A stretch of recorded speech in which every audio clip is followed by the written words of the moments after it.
نشست نمبر 83۔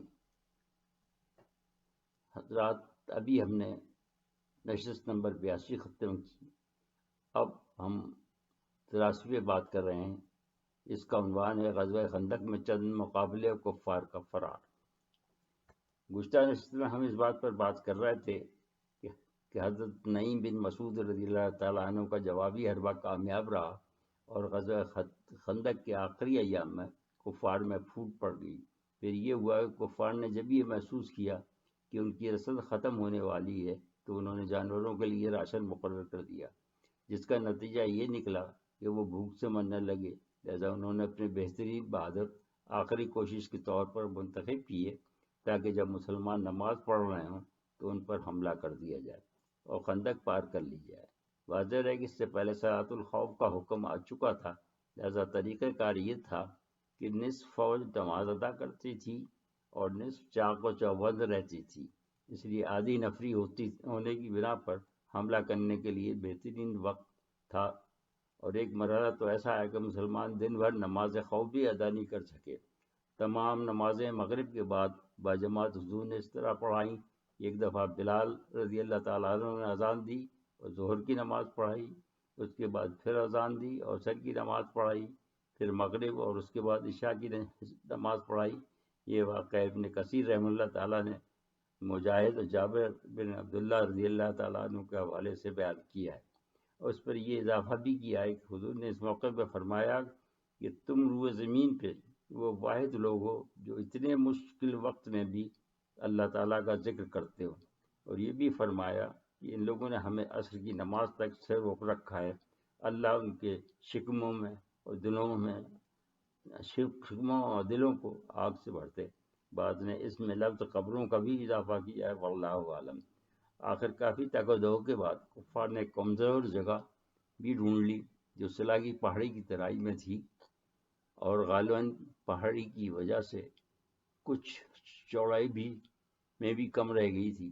لہذا ابن عبدود جو کہ اپنے آپ کو ایک ہزار سواروں کے برابر کہتا تھا، اس مرتبہ اس نے ایک امتیازی نشان بھی پہنا ہوا تھا تاکہ لوگ اسے دور سے پہچان لیں اور اس کی دھاک کی وجہ سے اس سے بچیں۔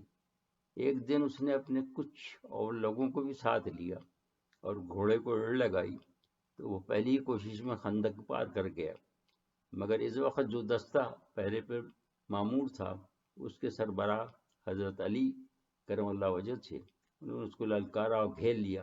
اس سے فرمایا کہ تم نے یہ قول دیا ہوا ہے کہ قریش میں سے اگر کوئی دو اچھی باتیں کہے گا تو میں ایک مان لوں گا۔ اس نے کہا ہاں یہ سچ ہے۔ تو علی نے فرمایا کہ اچھا، پہلی بات تو یہ ہے کہ تم اسلام قبول کر لو اور محمد صلی اللہ علیہ وسلم پہ ایمان لے آؤ اور ہمارے بھائی بن جاؤ۔ اس نے جواب دیا مجھے اس کی ضرورت نہیں، لہذا دوسری بتاؤ۔ تب انہوں نے فرمایا کہ اچھا تو پھر اس سے لڑنے کے لیے تیار ہو جا۔ اس نے جواب دیا کہ اے ابن میں تمہیں قتل کرنا نہیں چاہتا۔ اس پر علی رضی اللہ تعالیٰ عنہ نے جواب دیا کہ مگر میں تو تجھے قتل کرنا چاہتا ہوں۔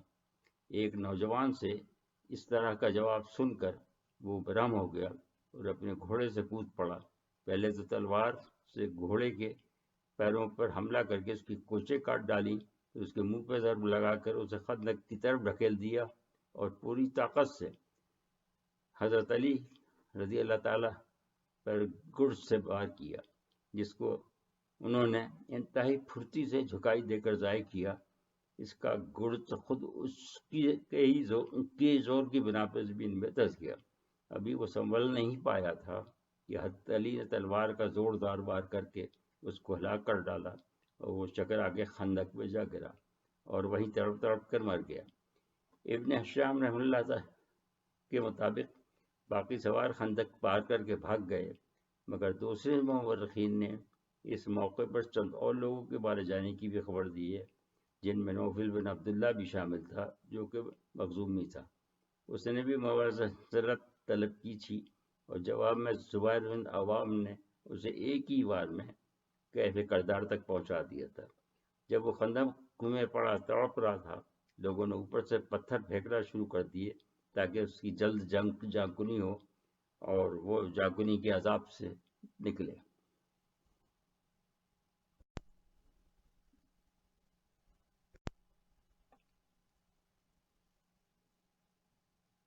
اس کو اس کی ہی درخواست پہ حضرت علی کرم اللہ وجہ نے خندق میں اتر کر جارکنی سے نجات دلائی۔ اس سلسلے میں بحقی رحم اللہ نے متعدد حوالوں سے عبداللہ بن زبیر رضی اللہ تعالیٰ عنہ سے ایک روایت بیان کی ہے، جس سے ثابت ہوتا ہے کہ ابن عبدوت کے کچھ اور ساتھی بھی تھے جو مارے گئے تھے، جو اس طرح ہے کہ انہوں نے فرمایا کہ میں ابھی سن شباب کو نہیں پہنچا تھا، میں بھی خواتین کے ساتھ ایک مکان کی چھت پر سے لڑائی کا نقشہ دیکھ رہا تھا۔ جب والد صاحب شام کو تشریف لائے تو میں نے پوچھا وہ کون لوگ تھے جن کی لاشیں خندق سے نکال کر آپ کو کفار کو دے رہے تھے؟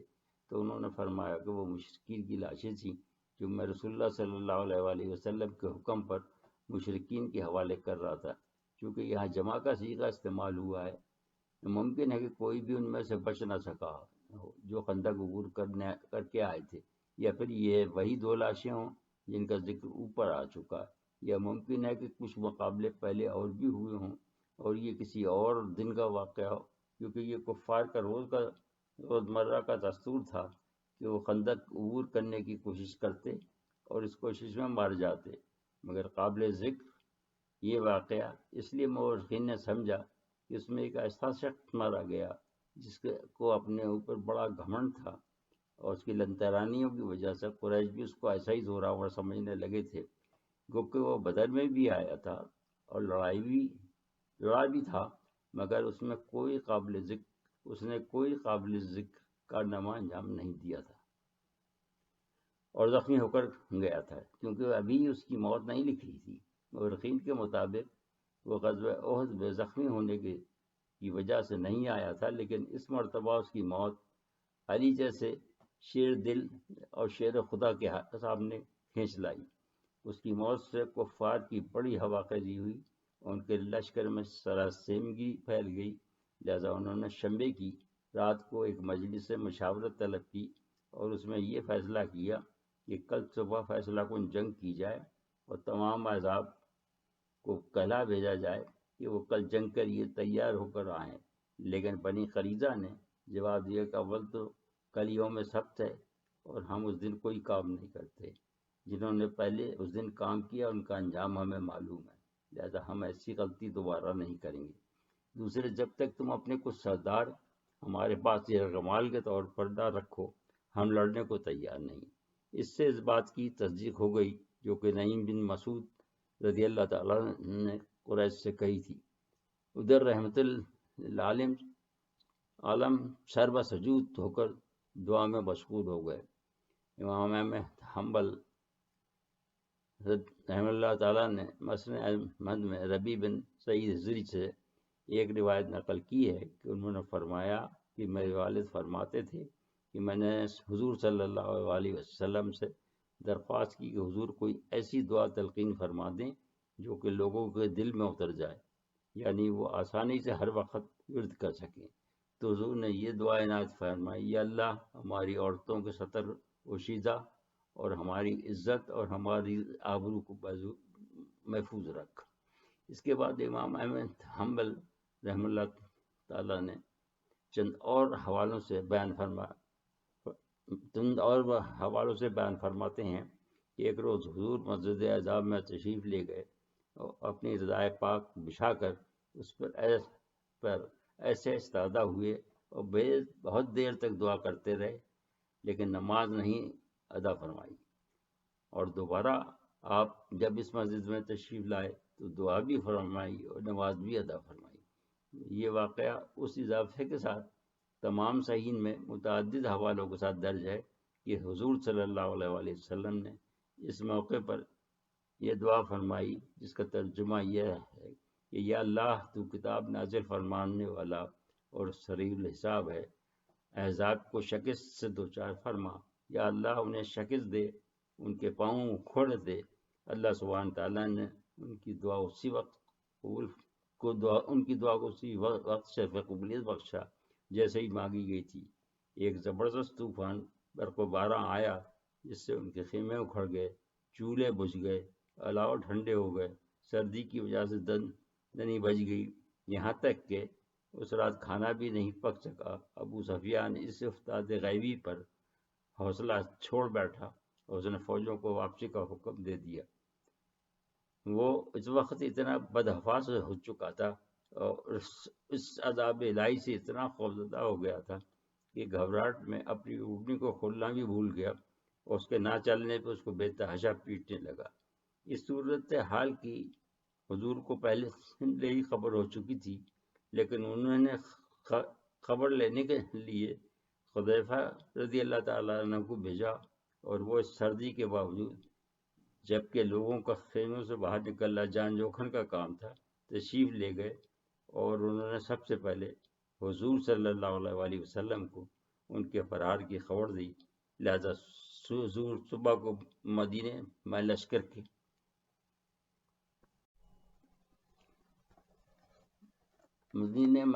کے تشریف لے آئے۔ اس موقع پر اللہ تعالیٰ نے یہ آیت نازل فرمائی، یا ایھا الذین آمنوا اذکروا نعمت اللہ علیکم اذ جاءکم جنودا فارسلنا علیہم ریحا وجنودا لم ترونھا وکان اللہ بما تعملون بصیرا۔ صدق اللہ۔